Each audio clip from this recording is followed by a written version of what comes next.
What's up guys, Shay Plays Zombies here and welcome back to another Zombies video. Now, Outbreak was released on the 25th of February and I know that I'm a bit late to these videos, just forgive me. I have been taking a little bit of a break recently due to these videos. I have been kind of getting like a YouTuber's block as to creativity, if you kind of understand what I mean.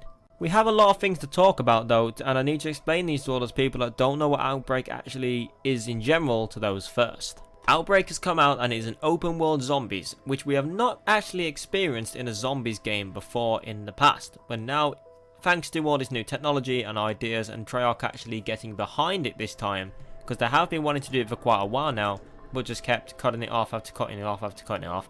And now that they have Cold War, we've got the new little things with zombies, they feel like it's the most appropriate time to put it in the game.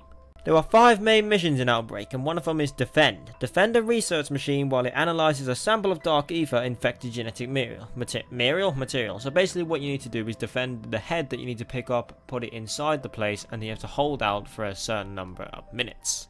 Next up is the Escort mission. Now these can be quite tough depending on the type of level that you are on.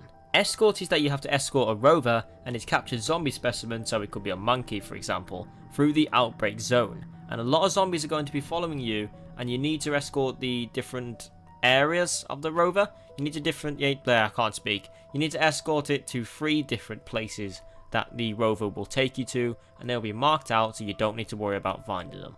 The next one is going to be Retrieve. Now this one is actually kind of difficult as well, because on solo it can be quite a pain, but on co-op it can get a lot easier if you have more than one player. Because on Retrieve, you hold X on the rocket and you're going to retrieve and extract Arthurium canisters that are harvesting Arthurium crystals.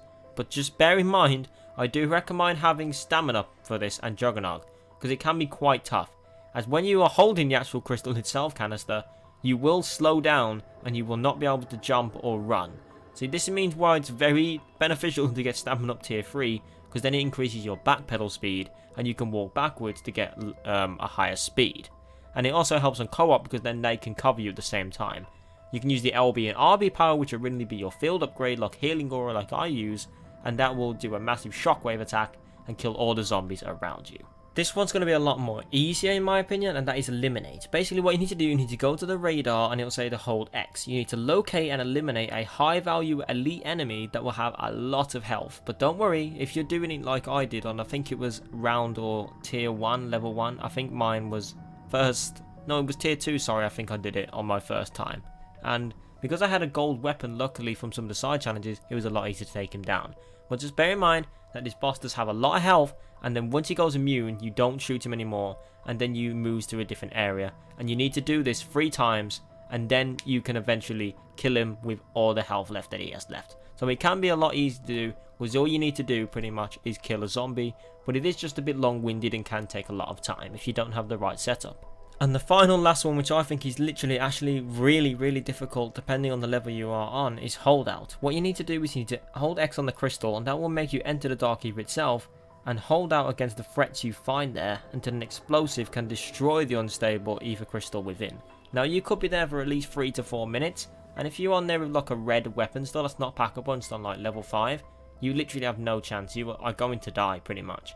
So that is why it's beneficial to have a really good loadout when you go in the holdout. That's why I recommend doing the side Easter eggs, killing a lot of zombies to get some pack-a-punch first. It is very recommended because this little challenge that you got to do is very difficult depending on the level that you are and the type of weapons you are, because there will be zombies from all angles on solo, especially co-op.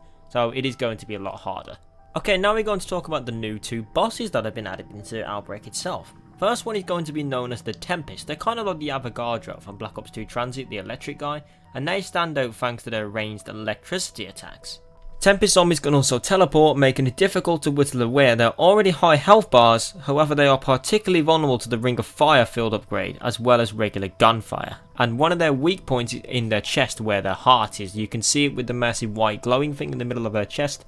Hit that, that is the most weak part that you need to get them. Kind of like the Manglers with the arms. Another boss that's returned is the Panzer Soldier, originating in Black Ops 2 Origins and returning into Eisendrache in Black Ops 3. Now he is returned for Cold War Outbreak, and he's a very tough boss if you don't have a good loadout. You shoot him in the head to get him weaker, so that his actual helmet explodes. You can shoot him in the head in general. He can shoot fire at you, he can jump on you, he can leap towards you, and he can do a lot of melee damage when hit. And he can drop a lot of good loot sometimes depending on the round that you are on. So he is a good boss, but he's very hard to come down. Now just be very careful, as he has got a lot of attacks that can hit you.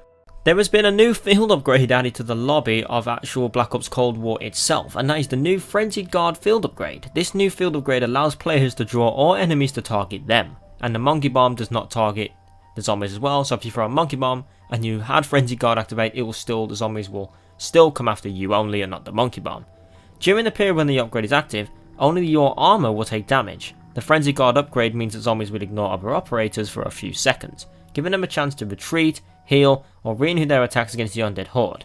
Frenzied Guard can be upgraded using Arthurian crystals to increase duration, repair armor, and slow enemies' walking speed.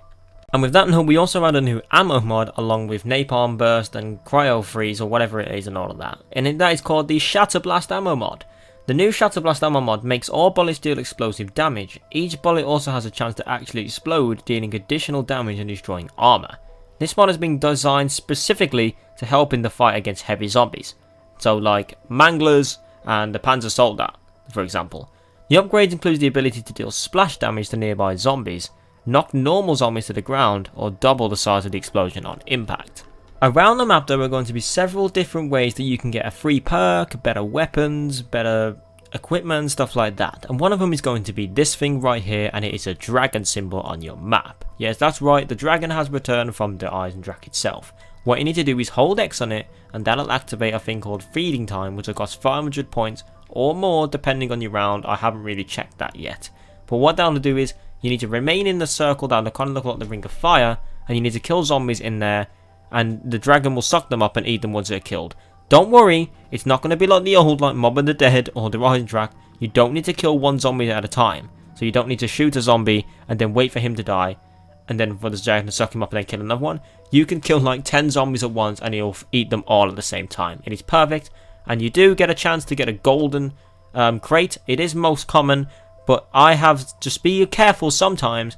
I did one on round like 4, the level 4, and then it gave me a small loot box. So just be wary that it doesn't always give you a golden crate. This one is actually going to be very useful to you in general, because you're not going to have a lot of points at the start of the game for you to be able to get perks. And now this is going to be a way that you can get a random perk for free without having to spend any points whatsoever. Look at the map shown on your screen right now. Look at the far right icon on the map. This is going to indicate a skull icon. Go to the icon and look for the zombie that is leaning against something or on the actual bone icon itself. Hold X for it, and a lot of boss zombies, depending on how many players are in your game, are going to spawn in. Look in the sky for some sort of 4 lightning bolts coming down from the sky, and go towards that lightning bolt coming from the sky. Kill all the boss zombies in this area and you will be treated with a random perk at any time. What's actually quite useful about these boss zombies as well, if it's a Megaton, they do have a high chance of spawning another little perk when you kill them. When I killed a Megaton, it spawned me a ray gun as well. So Megatons are actually a good boss for getting quite good rewards. Now look on your screen at this map again. Look at the middle icon. This is going to be a locked chest, and where you can get some guaranteed gold chest items, which can be quite common, quite rare, or really rare. Go to the red chest and hold X, and you need to prove that you are worthy. It's going to spawn a lot of boss zombies and a lot of normal zombies. Take out all of the actual normal zombies and the boss zombies themselves, and then the chest will actually open for you. Hold X to open the golden loot chest, and you could be given some very rare items, some common items, or some rare items, but you will get a free full power which restores your LB and RB field upgrade. There is one more thing that I need to talk about, and that is the actual score streaks and the wonder weapons. So 2 things actually, yeah. The new score streak that has been added is the death machine, which has returned to zombies, and it is actually very powerful, but they have actually added a ammo limit to 400 ammo. And as I said earlier with the ray gun, the DIE shockwave has also returned into this map Outbreak, but you cannot upgrade it to the DIE electro bolt or the DIE cryo freeze, for example. You need to keep it as the shockwave, as far as I know, unless someone knows there is any way to actually upgrade it. But with the Ray K, you can upgrade it as normal with the Pack-a-Punch, and the ray gun you can't upgrade with the Pack-a-Punch as per normal. So the 2 original wonder weapons that are actually Pack-a-Punchable are the Ray K and the Ray Gun. So those are the actual ones that you can pack a bunch. And the DRU Shockwave, as far as I know, you can only have as the Shockwave. I've also forgot to mention that when you complete an actual full-on mission objective, let's say to hold out, you will then need to go to the anomaly, which you hold X and then spawns a beaker. Then you can choose whether to warp to the next area, where there are 3 areas, so a snow map, a forest map, and this map. So I think it's Gulliver, Alpine, and Rolliver, I think they are, I'm not quite sure. And then instead of warping to one of those 3 areas, you can then exfil and get out of there as per normal. I'm so happy that this season 2 is pretty much based on mainly zombies, because after a lot of time there has been mainly just focusing on multiplayer more than zombies. So it's nice to see that Treyarch Studios and all the people helping them out on this is actually paying a load of attention due to the zombies mode on this, because you know, unpopular opinion, zombies has been carrying COD for years. Enough about my silly shenanigan unpopular opinions. Thank you guys so much for watching this video. Subscribe if you want more content like this. I do appreciate you clicking this video. It means a lot to me that you guys are actually watching this.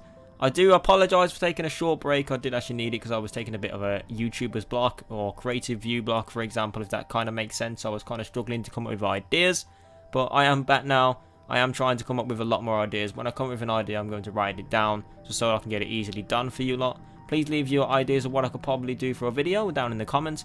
So thank you guys for watching. Subscribe if you want more content like this. Like if you liked it. And I'll see you guys next time. Bye bye.